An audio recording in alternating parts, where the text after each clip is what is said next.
Programa Economia Dia a Dia. Patrocínio Bradesco.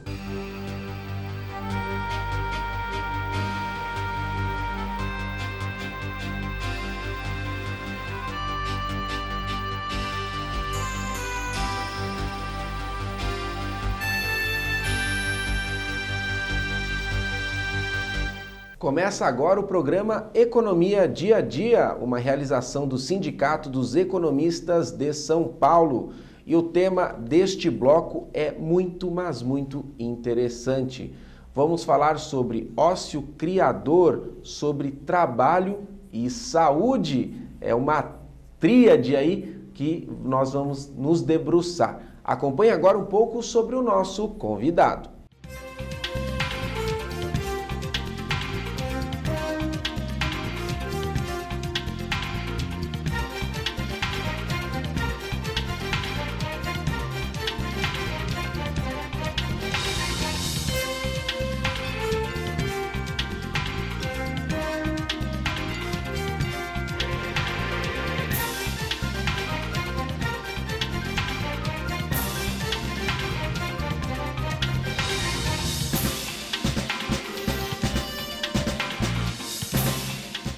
Professor Victor de Sales, é um prazer recebê-lo aqui no Sindicato dos Economistas. Obrigado, o prazer é todo meu.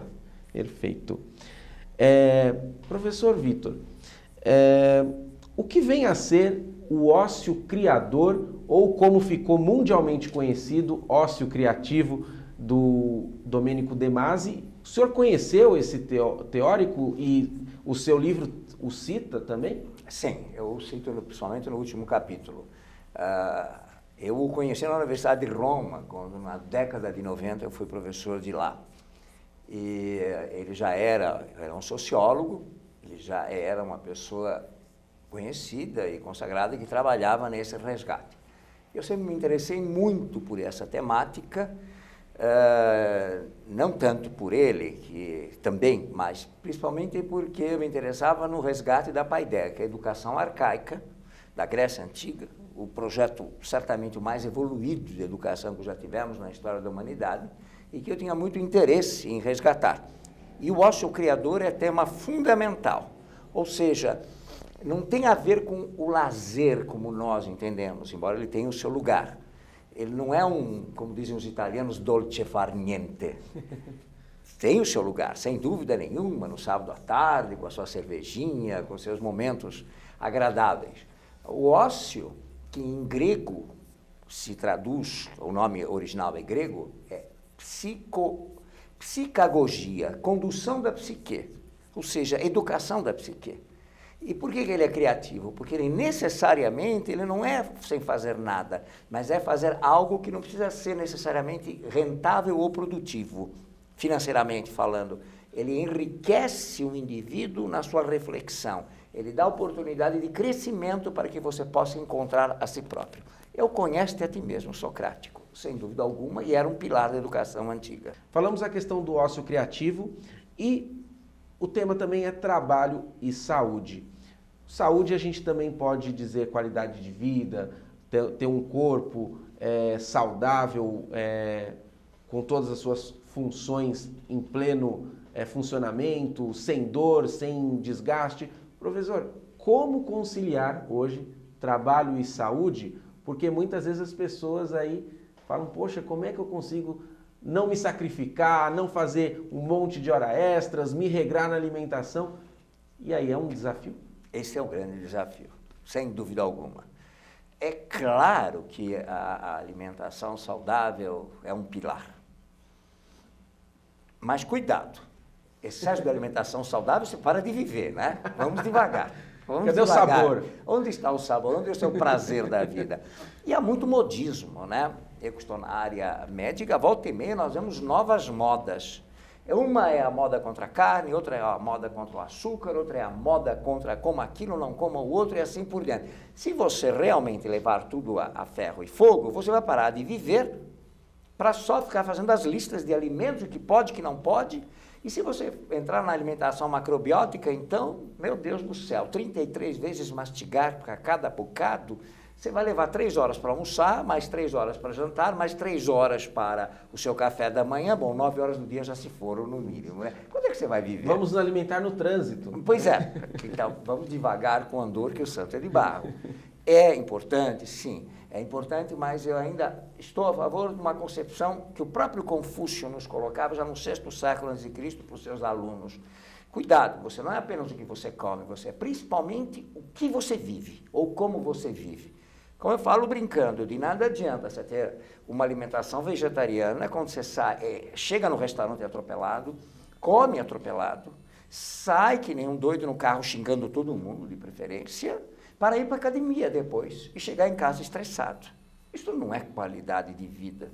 É o que se supõe. Quer dizer, você tem uma alimentação saudável, faz a academia, etc. Você precisa ter harmonia, você precisa ter paz, você precisa ter aquilo que se chama, na antiguidade, harmonia cósmica. Está em paz consigo, em paz com os outros. A isto os antigos chamavam de saúde ética. E eu gosto de dizer que essa é a saúde mais preciosa que existe. Estar em paz consigo, com os outros, com os deuses, como os antigos diziam, é a maior das benesses, que trará a verdadeira saúde no indivíduo, que a gente substitui, então, o nome qualidade de vida por dignidade de vida. Esta saúde, infelizmente, nós estamos precisando resgatar. Ok. Professor, a gente está encaminhando aqui para o nosso final de bloco, porém, há algo muito importante que gostaria de tratar com o senhor, que é o seguinte. Dizia-me antes da entrevista que no seu consultório chegam muitas pessoas estressadas com o trabalho e vivendo o seu conflito. Eu preciso trabalhar para viver, porém, parece que eu não vivo durante o meu trabalho, né? Há aí um conflito. Quais são as principais dicas para as pessoas que estão diante deste desafio?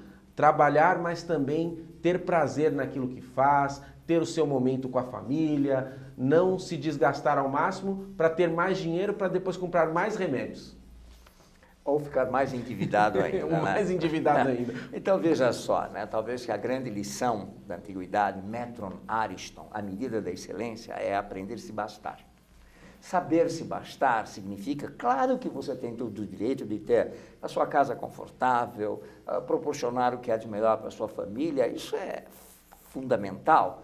Mas será que precisa mesmo trocar de celular, como os americanos fazem a cada 40 dias? Será que precisa trocar de carro todo ano e se endividar sempre? Porque está faltando uma medida.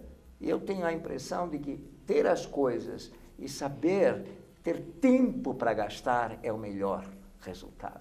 Como dizia Malraux, no seu grandíssimo, num excelente livro, né, sobre a juventude, ache tempo para gastar, não dinheiro. Este é o grande segredo da vida. Vamos aprender a viver mais com menos.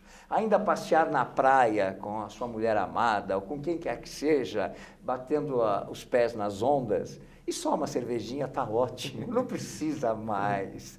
Vamos caminhar, não precisa estar no restaurante 5 estrelas toda hora. É isto.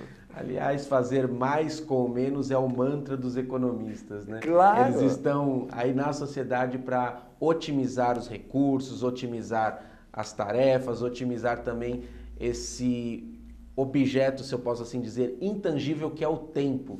Ele existe e está passando. E por que não a educação financeira incluir esta arte? Com certeza. E aí a grande contribuição dos economistas para a sociedade.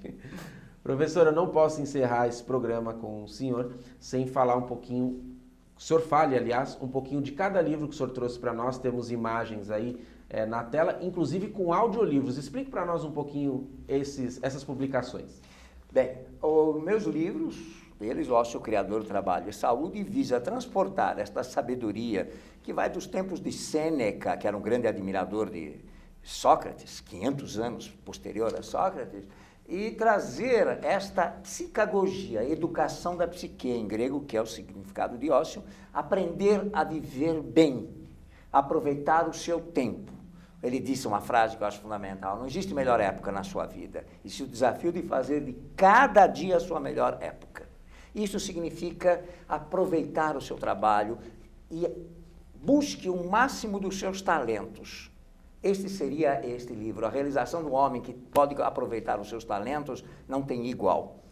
Claro que com ética, o talento não é como hoje está na moda, caçar talento, eu sou melhor e dane-se os outros. É bem diferente disso.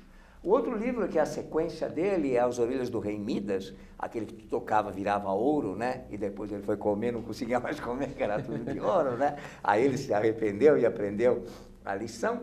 É a história da ganância. A história que vai lá, eu pego lá da antiguidade até a modernidade, e escrevi com um aluno meu maravilhoso, o Dado Salem, foi escrito a 4 mãos, ele é um economista que fez pós em clínica, pude trabalhar na tese dele, inclusive, e nós escrevemos a história da ganância. O que é o homem através dos tempos até chegar na nossa modernidade, para a gente compreender esse conceito.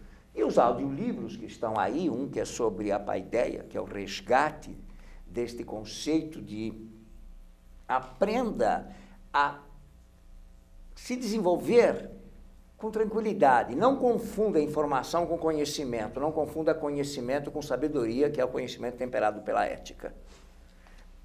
Não é o Google que vai te tornar um indivíduo mais capaz que o outro. Informação nunca educou ninguém. Esse é o grave erro que nós fazemos na nossa educação. Formação não é educação. É muito mais complexo do que isso.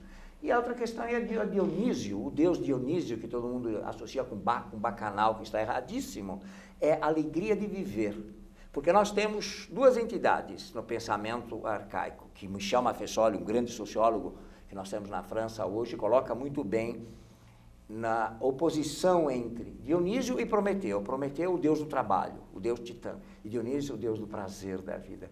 Nenhuma coisa nem outra, as duas podem ser e devem ser intercaladas. Agora, é indiscutível, tem que ter tempo não lucrativo na sua vida. O maior lucro é viver bem, viver com quem você ama. Perfeito, você também acompanhou na tela aí o site de Victor de Sales, para você conhecer um pouquinho mais dos seus textos, das suas obras e dos seus ensinamentos, trazendo aí as nossas origens, porque o Ocidente é filho também da cultura grega, claro. Só que nos tornamos outro, tal como um filho que cresce, né? E que precisa às vezes voltar e falar, puxa, o meu pai tinha razão. E o senhor é esse arqueólogo aí desse conhecimento e é muito importante para nós. Muito obrigado, viu? Eu que agradeço. Este bloco do programa Economia Dia a Dia fica por aqui.